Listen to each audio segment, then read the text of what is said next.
In this message, I'm gonna give you quick tips, practices, and ideas that you can use to boost your immortality, your rejuvenation, or your spirituality. The first tip is to drink a whole liter of hot water with lemon when you wake up in the morning. Between 6 and 8 in the morning, your body is in a state of cleansing itself. So, between that hours of the day, whatever you do to cleanse your body will have double effect. And that hydration will last for the entire day.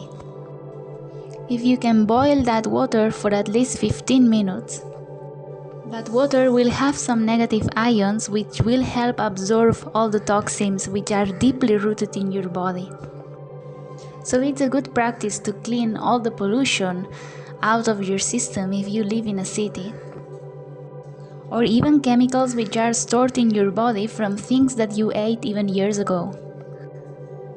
The second tip is to add some breathing techniques to any kind of spiritual practice that you do morning and evening, even if it's just a visualization, or you just listen to subliminals, or you just do a prayer. Try to incorporate that as a habit before you do all those things. Try to do pranayamas, which are breathing techniques which come from ancient Hinduism tradition. Or learn any kind of technique out there about cleansing your body through breathing. Your breath is directly related to your mind. It's one of the most powerful tools to change your mental state. Being able to actually practice breathing techniques as the one that I taught you in the video about transmuting your sexual energy can get you into higher states of consciousness. Even modern science proved that higher states of consciousness actually make changes on your DNA. And the part of your DNA which make you age, which is getting shorter through time, if you believe it, and if you destroy your own body through your energy and your mind, that part, when you are in higher states of consciousness, changes and gets larger instead of shorter. Breathing is one of the most powerful tools to get into that state. Actually, you don't fully come into this life till you take your first breath of life. The first time you breathe on earth is when your soul gets fully connected to your body. To say it in a simple way, is when the life force enters your body. By learning breathing techniques, breath work, pranayamas, you can renew that life force continuously and release a lot of dark energies in you which are related to death and not to life. Another thing you can do is to eat and drink things which contains chlorophyll. Chlorophyll is the natural chemical which keeps plants green. So every vegetable which is really green usually contains a high amount of chlorophyll. Chlorophyll is what plants are using to absorb light. And light has a life force frequency which can really change your body. It is like if you are eating sunlight. Just by knowing this, you can make every now and then a very good green smoothie with all those things which are very rich in chlorophyll. You don't need to eat it every day if that are too many rules for you. Because if you are measuring every day the amount of chlorophyll that you are eating, that mental stress will actually go 1,000,000 times more against you than whatever that you are eating. Because as I always tell you, the mental frequency of your thoughts is the most powerful thing over your body. But it will be very beneficial if you do a chlorophyll breakfast every now and then, or you have this time of the day where you have your chlorophyll smoothie. Or you just take it as a breakfast because you found a recipe which is good and you love it. I will share some recipes in future videos. Moringa, matcha tea, chlorella spirulina, spinach are some examples of chlorophyll-rich foods. Another thing to boost your immortality or your rejuvenation is traveling. As surprising as it may seem, when you travel, your brain actually changes. Your brain is used to see and to be into certain environment every day. And your brain has made the necessary connections to adapt to that environment. What happens when you travel is that the biology of your brain perceives that you are in a new environment, that you have to adapt to a different place. Your ancestors, when they had to adapt to a different place, they had to hunt probably in a different way, they had to find food in a different way. So when your brain perceives that you are in an unknown environment, your brain is more flexible. Your brain makes new connections. Your brain has actually a physical change. So when you move from the place where you usually are, even if it's just for some days, you are more likely to see things, even about yourself, that you didn't see before. Maybe there was some things that you couldn't accept before, or that you couldn't believe in.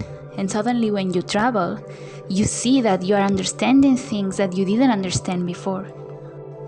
So traveling is a great way to actually renew yourself, to leave old things behind. Because your entire biology will be helping you to leave behind that old things.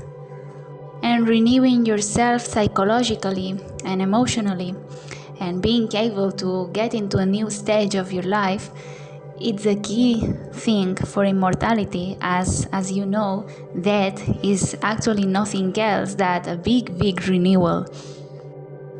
And to not go through that, or to at least extend your life, has a lot to do with renewing yourself already while you are alive. Another thing you can do, even if it gets difficult, maybe at the beginning, is to leave a 7 to 8 hours gap between your meals. Your body is actually designed for perfect health and immortality. The cells of your body not just completely renew every 7 years. Every 7 years you have a complete different cells. But also every day your cells are renewing and trying to repair itself. But if you spend many hours a day going through the process of digestion, your body is dedicating too much energy on digesting and cannot fully renew itself.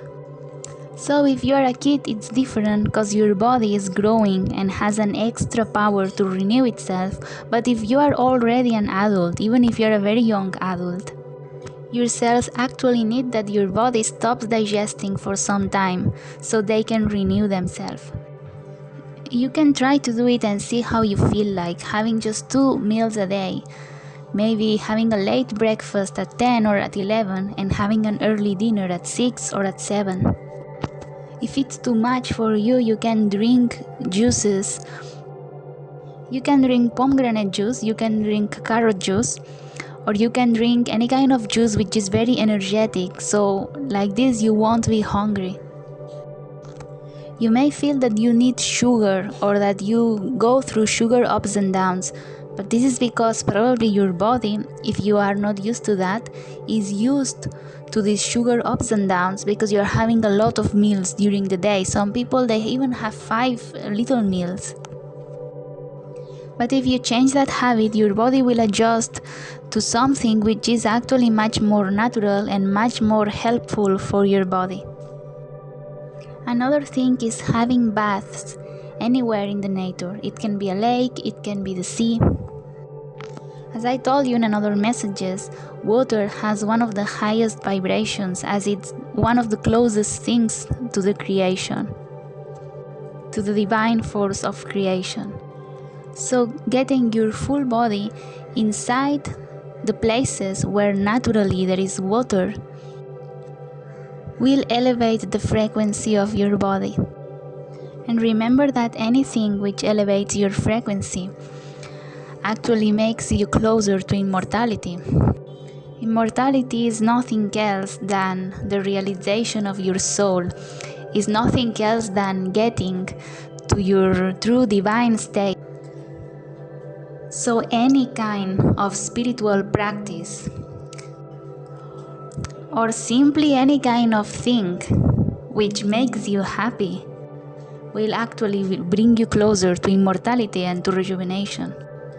Many Buddhist monks, many spiritual masters, many monks from many religions, just with the power of their faith and their years and years of meditation and gratitude and relationship with the divine, which will bring them into a very high vibration, into a very high frequency, just with that, they could have been immortal, or at least live for many, many years.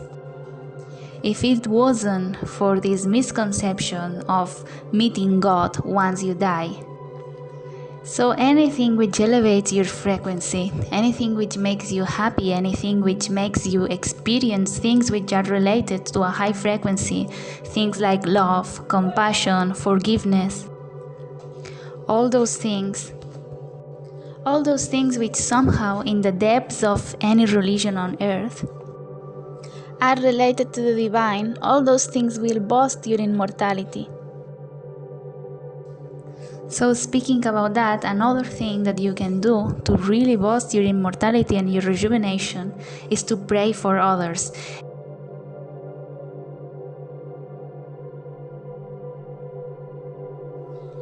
Sometimes this phrase of praying for others is used in religions which are just based on ego and on building an identity, and are not understanding where goodness comes from, and are promoting people to repress their kundalini energy, to repress all their wishes just for the acceptance of the group, or just to attach themselves to a strong identity which they think will give them value. I will talk in another message about every misconception and every misleading thing which have been introduced in every of the religions on earth by dark energies. But of course, as I said before, all religions do have things which can elevate you. Because after all, if religions didn't have these little things which are actually true, nobody will feel this magnetic energy, or nobody will feel the wish to go into that religion. The best way to poison somebody is to give real food mixed with a little bit of poison. So when that person is hungry, goes and eats that, and yes, it's food, and maybe it have nutritious things, but it also have little drops of poison. That is a better strategy than convincing somebody that there is no food when that person is hungry and eventually will find food, because there is food. I hope you understand the parallelism between that and religions. Every person is actually hungry for spiritual realization. But now we are talking about praying for others. Praying for others will bring you into the same high frequency that you are sending to others, into the same good wishes that you are sending to others, because you are all connected through the same energy.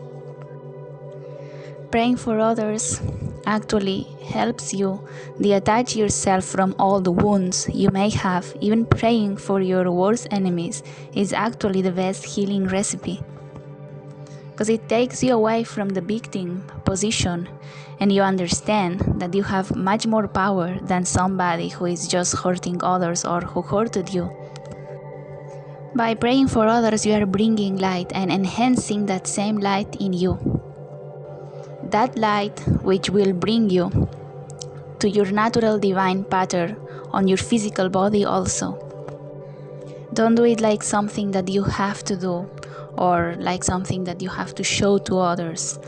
Just take all the time you need. If you still cannot honestly and with all your heart pray for somebody because there is a wound which is too big, there is no problem. Take the time you need to heal. Take the time you need to be angry.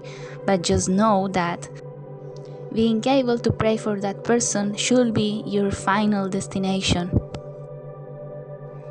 It will also connect you with the reason why you are alive, to bring light to others. If you could connect with the concept of immortality, for sure you are here to bring light to other people. Another thing you can use to boost your immortality is to make use of the energy of fire.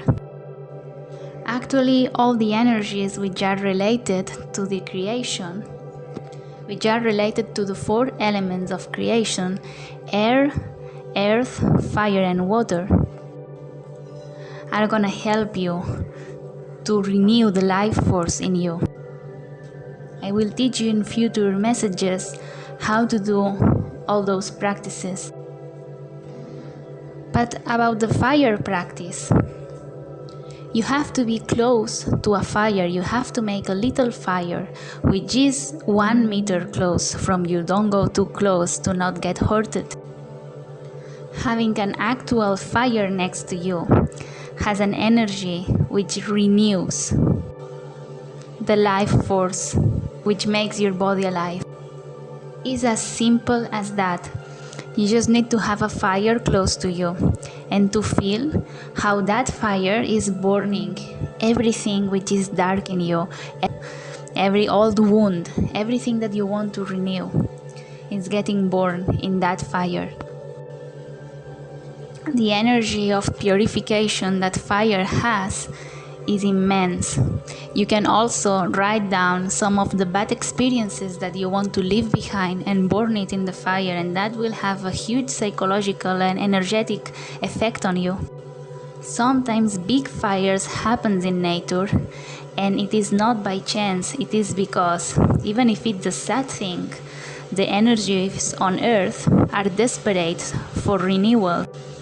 And like it happens when humans die, sometimes planet Earth also has to take desperate measures for renewal.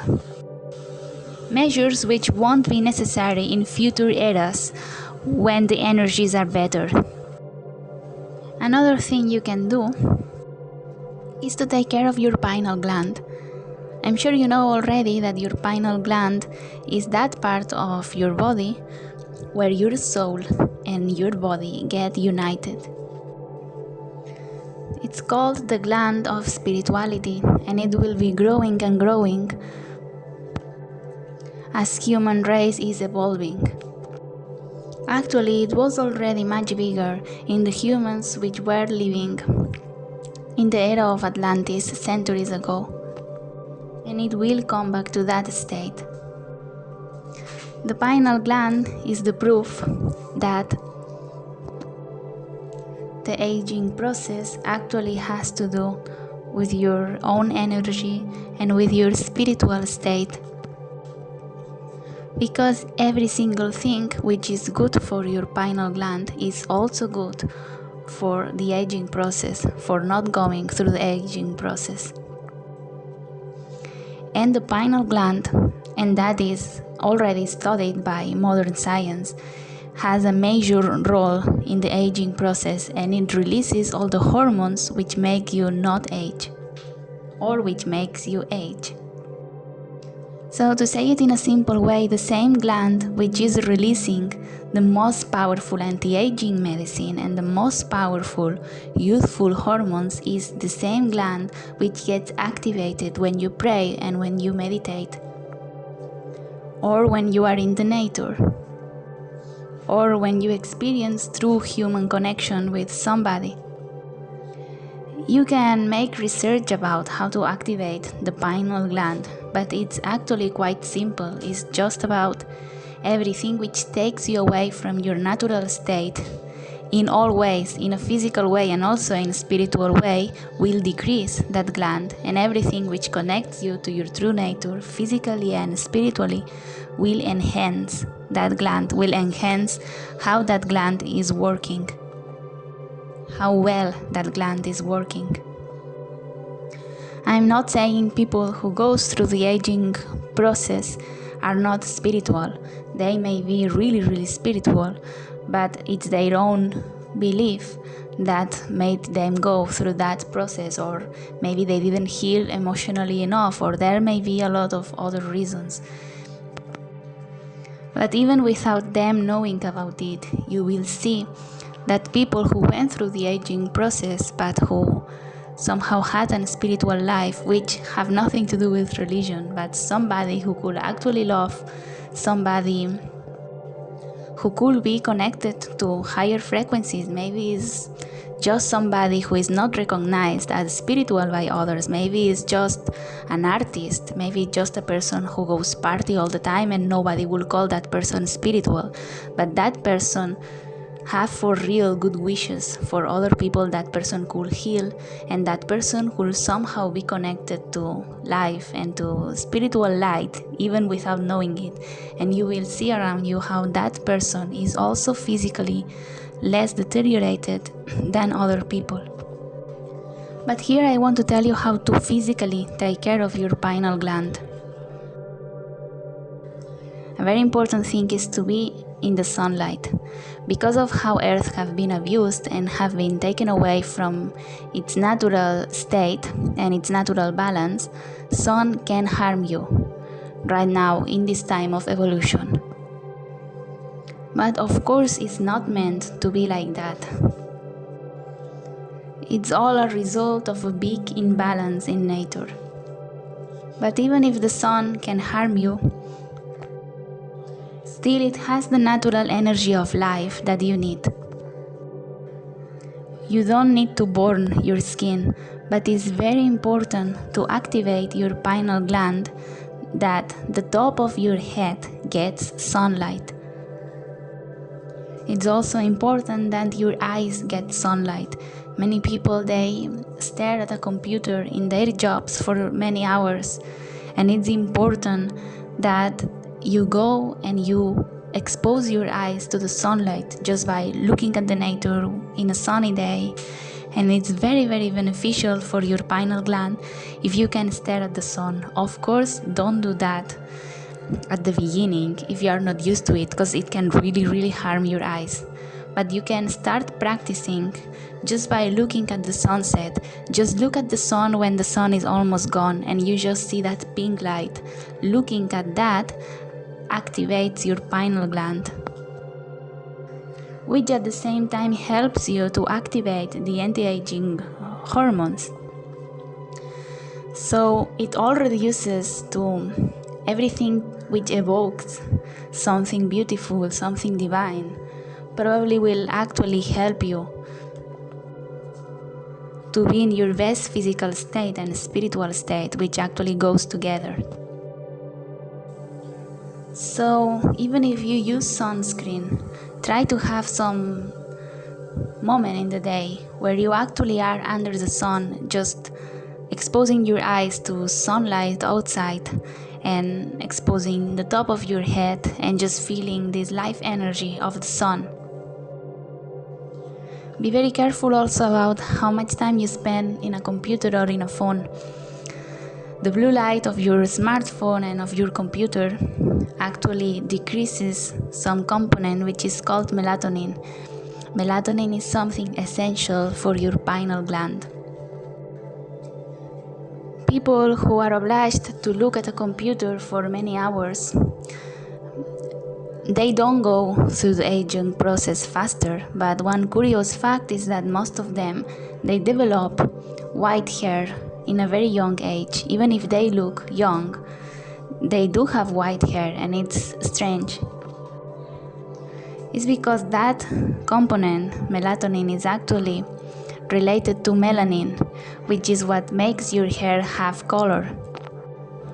So if you add hours and hours of blue light in your life, of exposing your eyes into that blue light, you will reduce the melanin in your body and your hair will go white, even at a very young age. because it won't be about the aging process, but it will be about the melanin in your body. And of course, eventually, if it's many hours a day of blue light, and if you are not looking at the sunlight to compensate that,